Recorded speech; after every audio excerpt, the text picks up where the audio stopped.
first one is a long story, and it's a project in Philadelphia called the Barnes Foundation. And this guy, Another Barnes medicine. And he then took his money and decided he was going to make an incredible art collection that would be there for the education of the common people. He was a very idiosyncratic, autocratic person.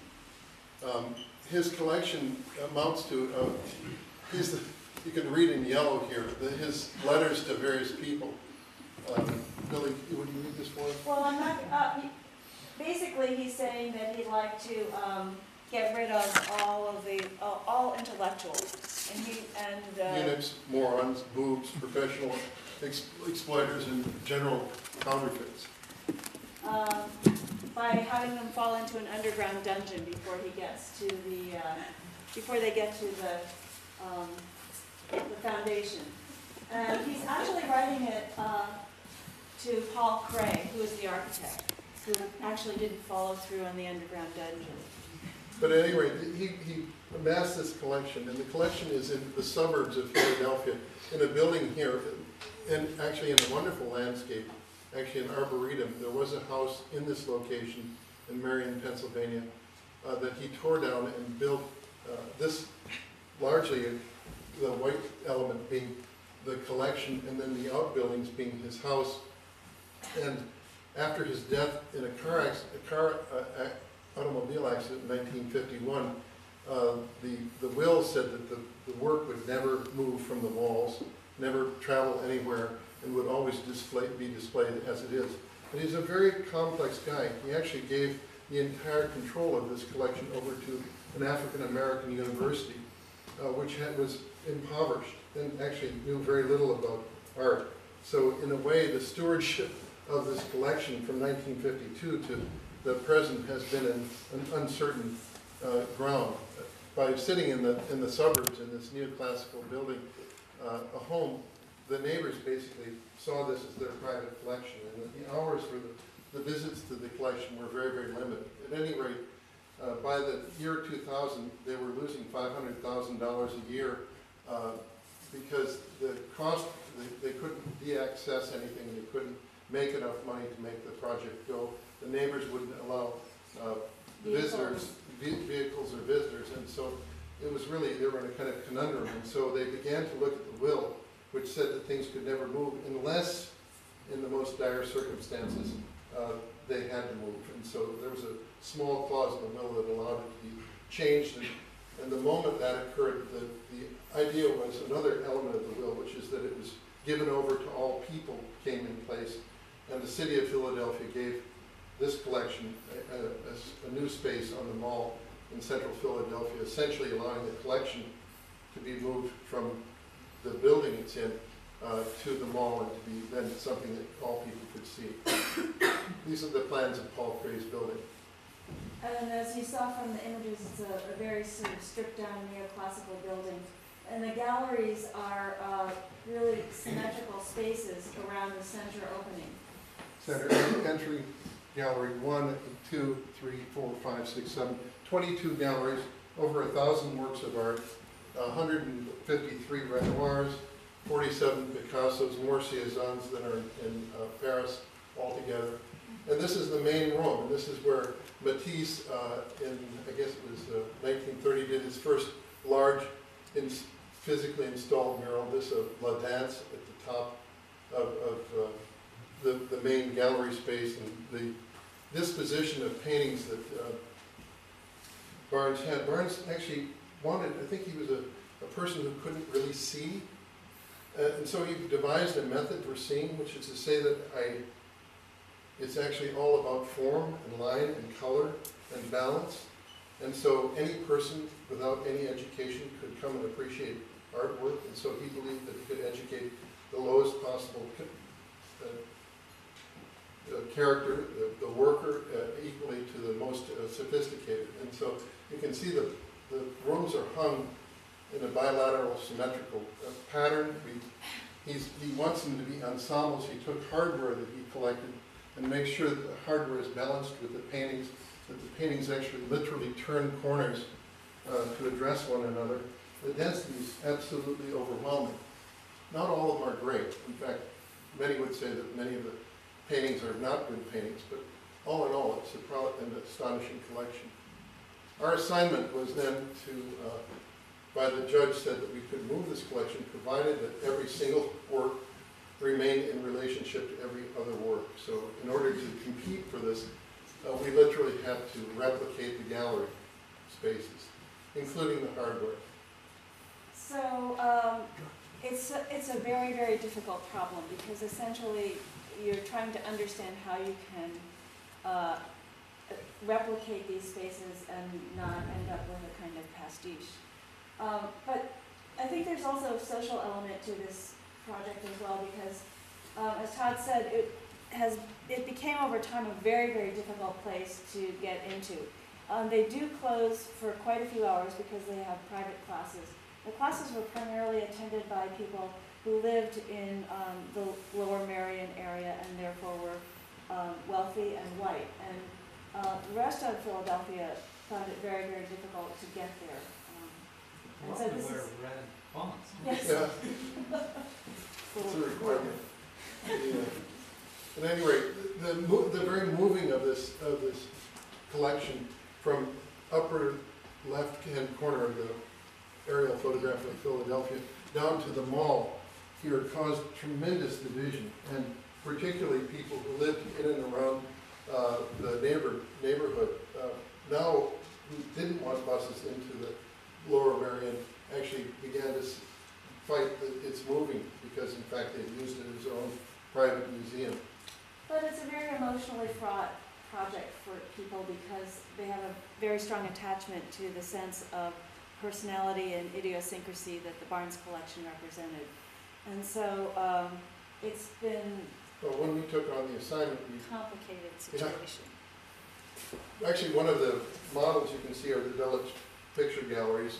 We were showing this in a way because this hanging of the artwork is not so dissimilar to what we see in the Barnes collection. The lighting is quite different, however. We also thought, as we took on this assignment of the Isabel Gardner Museum, that is that the existing collection, the Barnes collection, is a mostly impressionist collection set inside an arboretum. And the problem was that the windows of the Barnes collection look out into the arboretum, but all of the windows are closed. So in fact, though the work is about nature often, and the window, as we see in so much of Matisse's work, looking out onto nature, there's no way to do that. So as we thought about this project, we thought about other places that were home-like, the Frick, the Isabel Gardner Museum, the Louis Kahn's Kimball, as a place where, in a way, the garden comes into the museum, and there's a stronger dialogue. Unfortunately, the curators won't allow that to happen. And then we also thought of other projects. John Soane's house here on the left. The Mercer Museum, the Mercer which is Museum. a collection of tools and objects of use that was made by a man in his own private museum, once again not far from our project, the Barnes, and then our own, the Folk Art Museum. Where in fact art is not an abstraction on a wall, but is actually integrated into the walls. So we really felt that was it. This was our in America we make competitions by having interviews, and so when we were finally shortlisted and had to sign that we had agreed to the judge's decision, we got to a group of about 6 of us, and we each presented to the group some with models. In our case, we presented this simple diagram. But the existing museum is a gallery in the garden, and we're suggesting that we might bring the garden into the gallery. And that promise may not be fulfilled.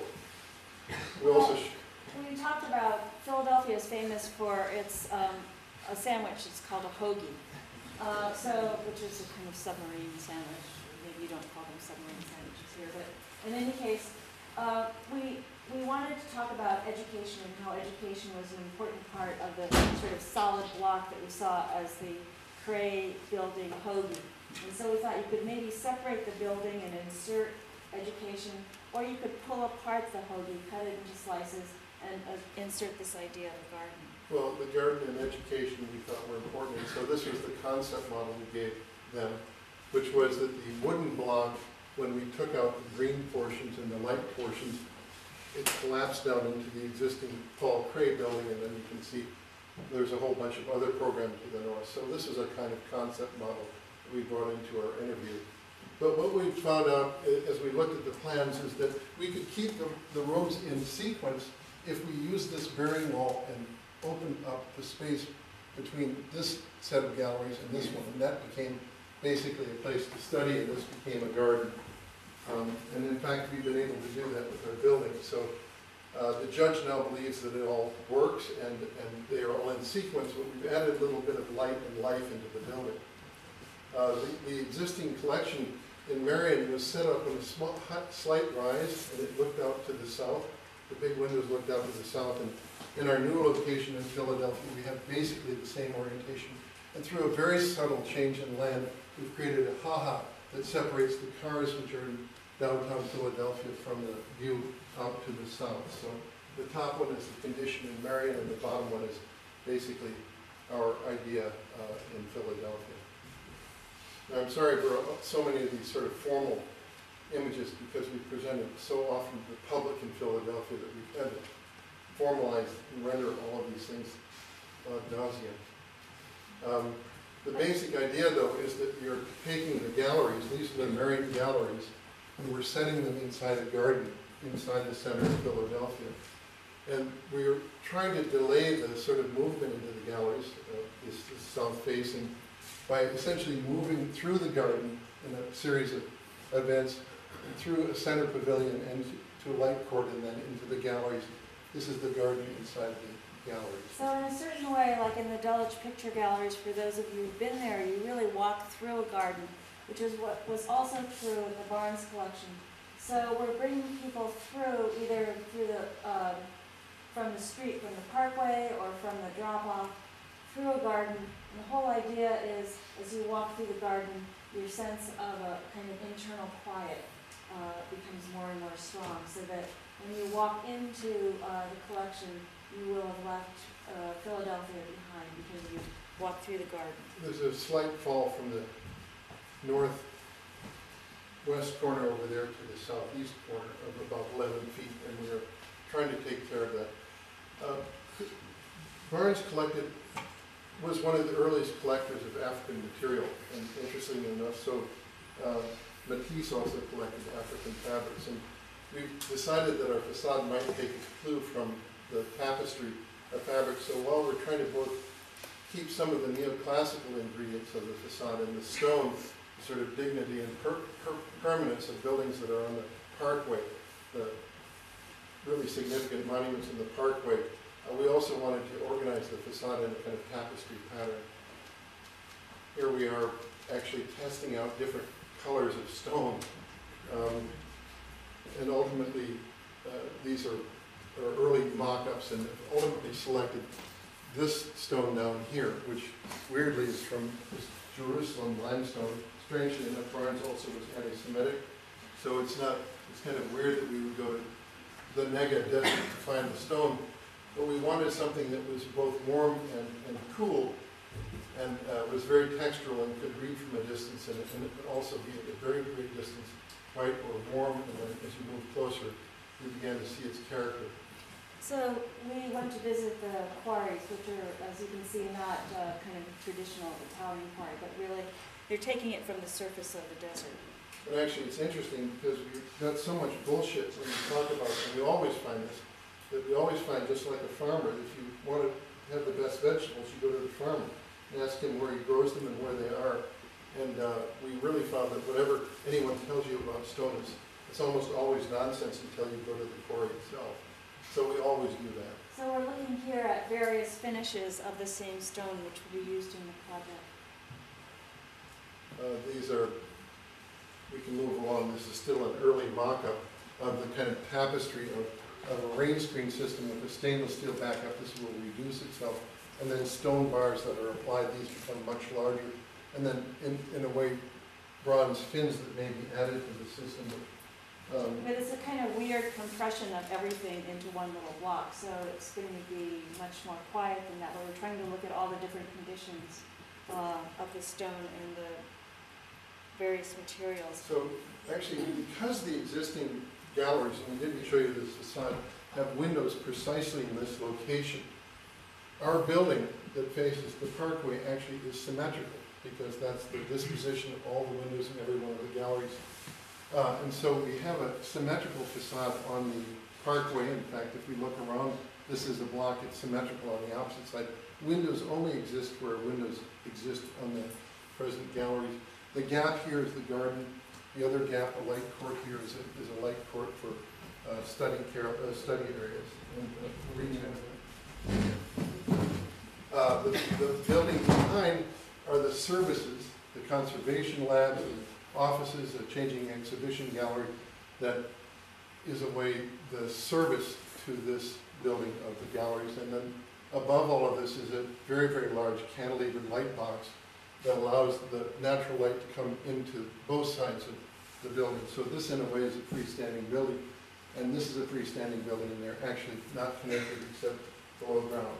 And then the cantilevered light box also provides a kind of light and shelter for an outside terrace. So we can move quickly.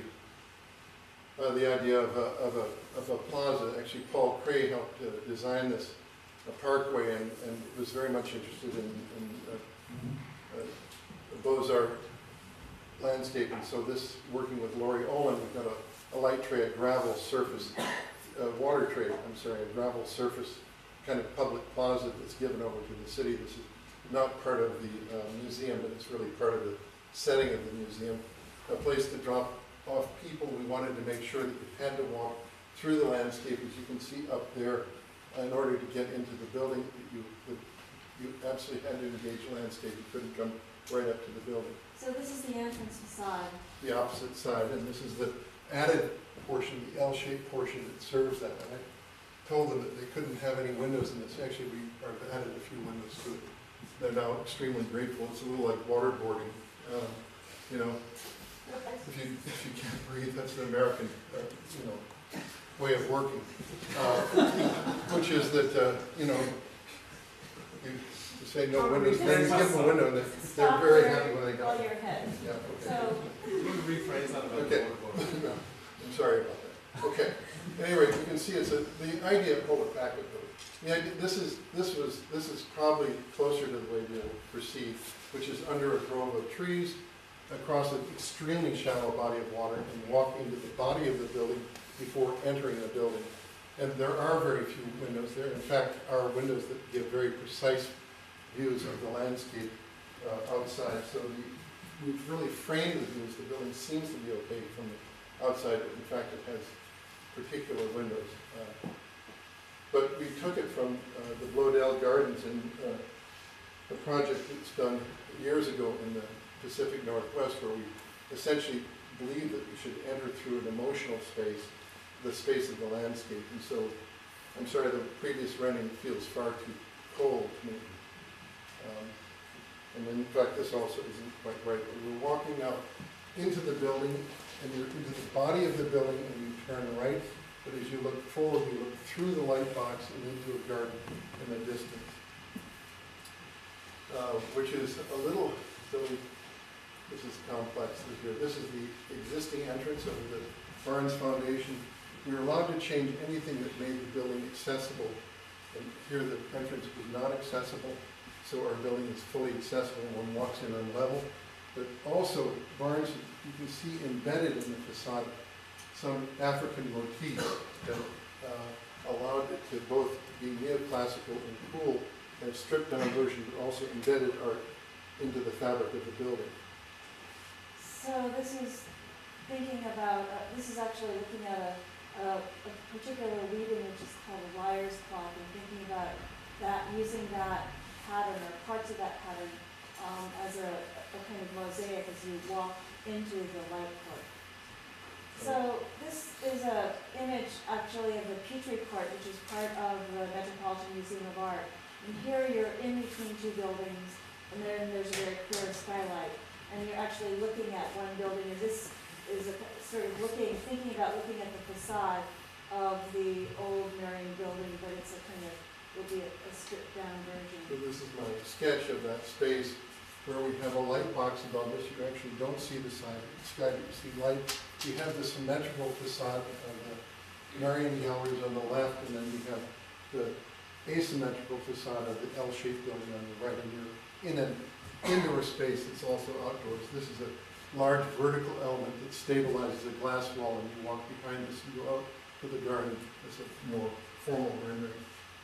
So this is, you can see the light box at the top it's difficult to see in this image, but it's a kind of folded, a series of folds that allows the light to come in, but you never see the source of the light.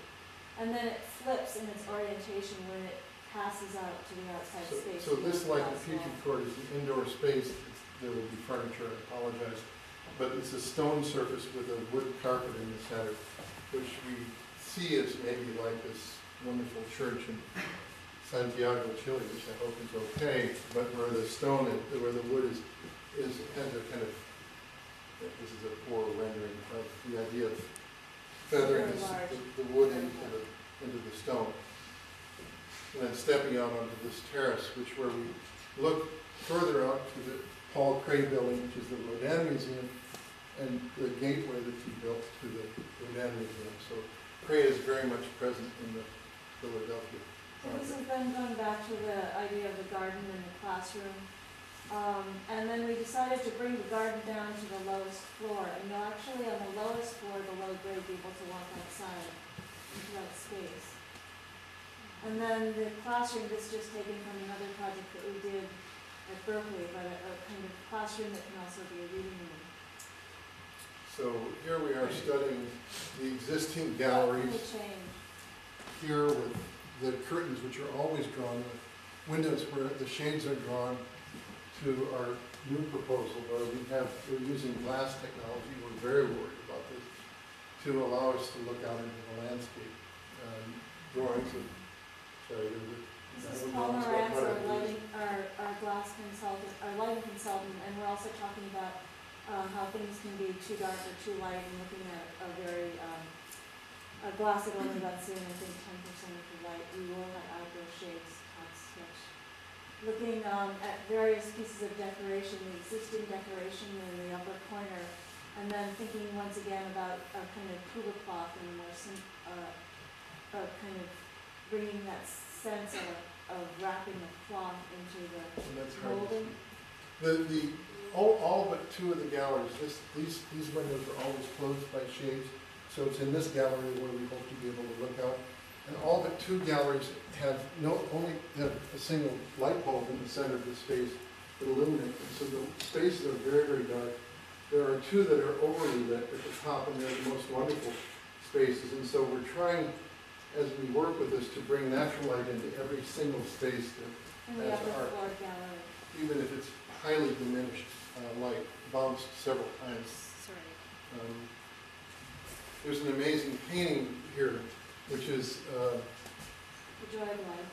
The Joy of Life, I think done in 1906, very, very important early Matisse that has never been properly viewed by visitors because it's along the stairway. We're relocating that. We're permitted to change things that will permit accessibility. So that's the existing condition, and then we'll move it into a new gallery. So that it now is juxtaposed exactly across from the, you can see all of, crap or whatever, that we must retain. Some of it is crap and much of it is wonderful. But all of it is intense, and it all has to remain in layers in the space. So we'll be changing the lighting condition. We'll be changing some of the movement through the spaces, but we won't be changing the gallery sequence. And then the outdoor court. Okay, much smaller project. This is Bennington College, which is in Vermont. It's in the northeast of the United States, and it's a college that was really known for being always a very, very liberal college. So it's so liberal that they give no degrees, they have no majors, No, and they give no grades, and they have no majors. But it's produced a number of wonderful artists over the years, and the buildings in Vermont are scattered around in the landscape a little bit. In some cases here formally, in other cases more or less scattered around. The heart, in our opinion, of the Bennington landscape is this building called the Visual and Performing Arts Center, and it's primarily a wooden wall, go back to it, that sits here. And we were permitted to choose any site for this project, and it's a little bit like your projects, actually. We wanted to talk about that because we had tremendous problems in figuring out where to put this building. We were allowed to put it anywhere, and what the building was about. It's called the Center for the Advancement of Public Action. Center for the Advancement of, that's so open-ended. And in Bennington, which the only public action is that they make everyone leave the school in the middle of winter to go out and work in the world. So, in a way, we decided to put our building on the backside of this wonderful building, which has become a rubbish heap, because we thought if we could put a building there, it would make that building clean up the backside, which it is doing. So we've essentially sited it. This is the backside of Napa that's now being corrected. Our building sits out in a landscape here, made of seemingly 3 buildings, and relating to distant buildings. That's actually the manor house of a complex that was the origin of Bennington. So we could have put our building. There's the manor house. So we could have put our building anywhere, but we decided to put it on the backside, relating it slightly to a pond, a man-made pond, and also beginning to link it with the manor house up above. So the site from the manor house. And then a series of proposals that sort of ended in huge dead ends. I think because why? Well, because the problem was that we had a client who said you can do anything, and by the way, I really love, the client said, wouldn't it be interesting to have a basketball court that also was an art gallery?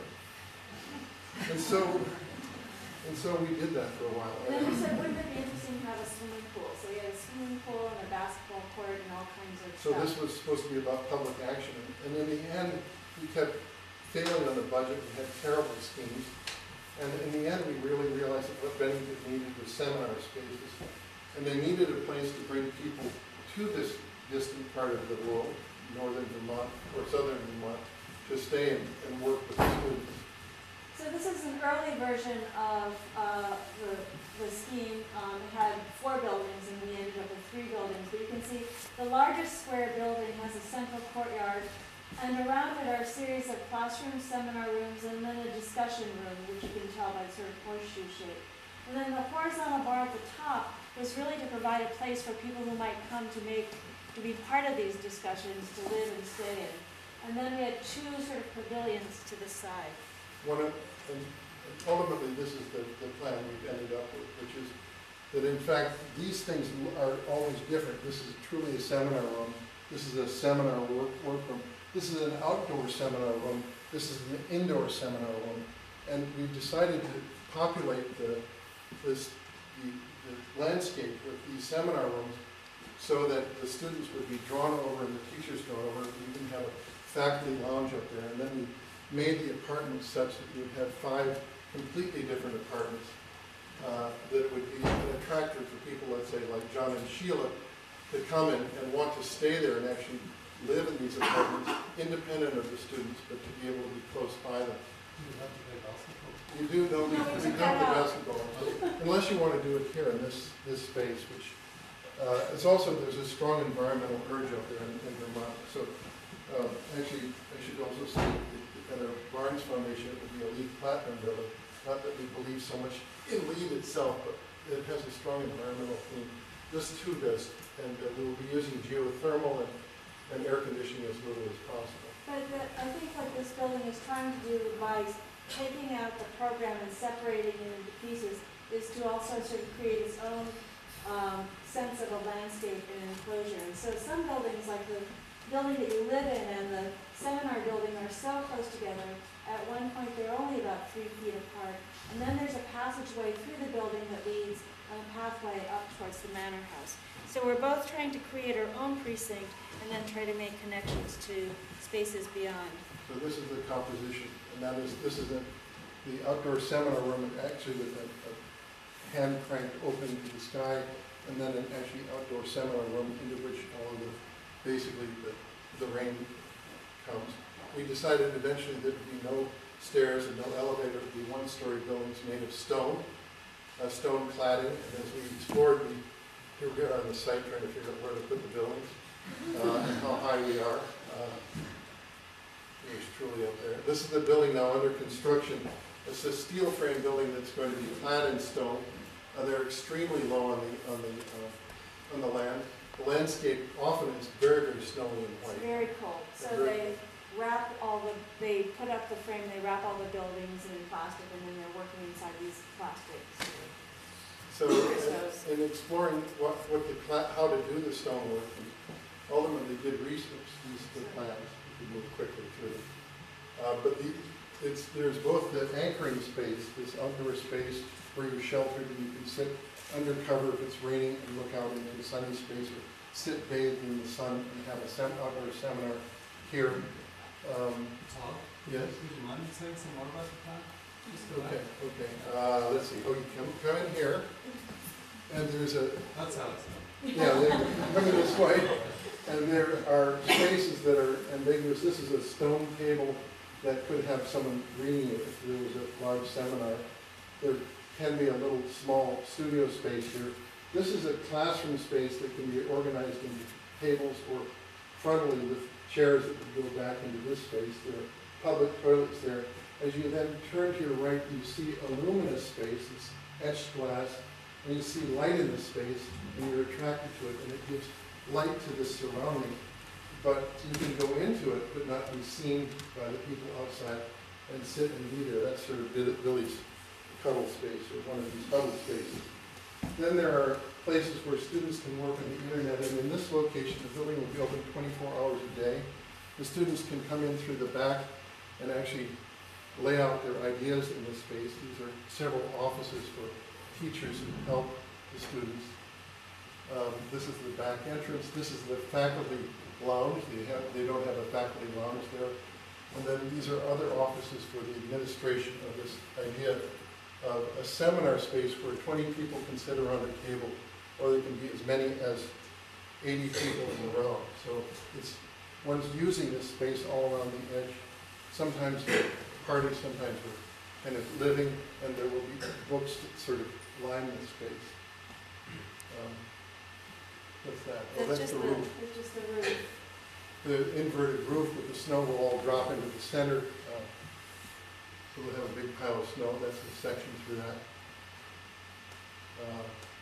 The idea is stuff. A person is thinking about a person alone in a luminous space with the sun shining down on them. The building under construction here is a steel frame, as you can see, but it will be largely a block building. You know, this is the contractor standing in the center of the space, in which there's a basin.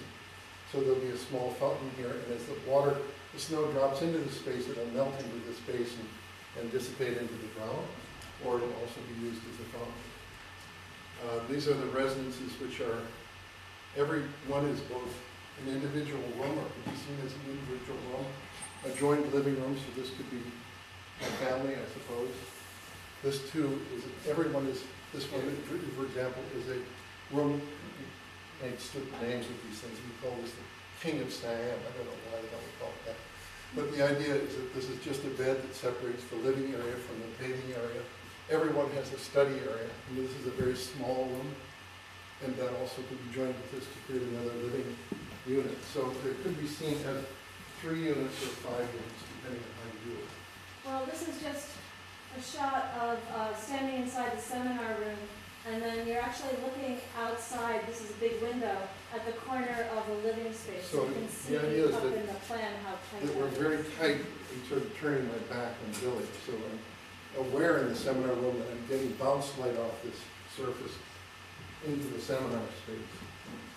And then this is the outdoor seminar space, which is sort of off the grid. I mean, it basically, it has a warmed floor, but like the Pantheon, it has rain that can come in through the center and drop into a stone floor. There's a roof hatch that opens with a crank, and you can be inside the space and also outside. So this is we made a model for the framing of the sort of roof. So this is a very, very low, you're in a space inside a space. It should be quite emotional, this thing, so. That's the structure. Actually, we'll be up Where higher else as is well. that? Windows into the thing. There's a lot of stone that's in Vermont that is marble. Vermont's often referred to as a marble state. It's the largest marble industry in America. It's a place where we love the variety of marble. And we found a marble graveyard that goes more than a mile long, about 50 miles away, where this marble is strewn across the landscape. And buildings 100 and some years ago were made of all different kinds of marble that was brought in. And so we are using this waste marble. We got in contact, they no longer cut it, they just use pieces from this thing. So we've gone up and found this marble and we get it at very, very low cost. And so we're cladding our buildings of the stone that's very, very local. And this is an early mock-up, it looks a little like mausoleum. But we needed to find a way by which the masons could lay the stone. These are 4-inch thick blocks of stone that are cut out of these waste pieces, and they come from 6 different quarries, so kind of a palomino building. Here we are we're laying out the stone with the dry laying it out and actually this is one space where we laid out a facade of the entire building. I mean, however they put them down looks good to me. So so you can see that there's a grill, that on the far right is a window. This would be a window, this is a grill in the building, these are services coming into the building, a doorway. And they appreciate the fact that they can take these pieces, lay them out dry, and then the masons don't have to think about how they put them out. Yeah, so basically they'll number them, they'll repalletize them, and take them to the site, and masons will just lay them out. But the stone is actually used it's both a graveyard of stone, but a lot of the stone are used at Arlington Cemetery. So those 4-inch slices are any standard slices for gravestone. But basically the stone is not being used. And some of it is 200 years old. Here you can see when it's not wet, it's quite white. But when it gets wet, it'll have a stronger emotional quality. Anyway, that's it. And then the final project is a handrail, and it's in our new apartment, rather tiny apartment. And we have this horrible stairway that winds around this way and then it winds back down. There's almost no space. It's 2 feet 3 inches wide. And it's difficult to negotiate. And a number of years ago, we were in France and saw the studio of a sculptor named Asif Zaki. And it's a very beautiful, small little studio. And we were just sort of amazed by the simplicity and the economy, since that's one of our themes, of the handrail there. At any rate, this is the handrail. It says, I've years been obsessed with stairs and handrails, but it never actually made a sensual handrail, really sensual one. This one actually is pinned to the wall and comes up and is a continuous turn to that point. Pinned to the wall, does the exact same turn over to this point, is pinned to the wall and then runs to that wall. And the other, and what's amazing is that we knew it would be good. These are the full-scale drawings, we're trying to figure it out. We knew it would be good, but we didn't know how it would come out, and it's so much better than we expected. Of course, we worked with the craftsmen, we didn't do it ourselves by any means. But in a way, what surprised us on this is that it's a new journey. It's kind of a place that we haven't been before. It's something that is simultaneously very, very practical and quite romantic. And in a way, it also is a stab and really makes this particular place or space a place and a memorable place for us. But practically, I thought I would run my hand continuously over this, but it doesn't work quite that way. In fact, this piece is a kind of stabilizing piece at the corner that you grab onto and walk it down. Yeah, so it turns out that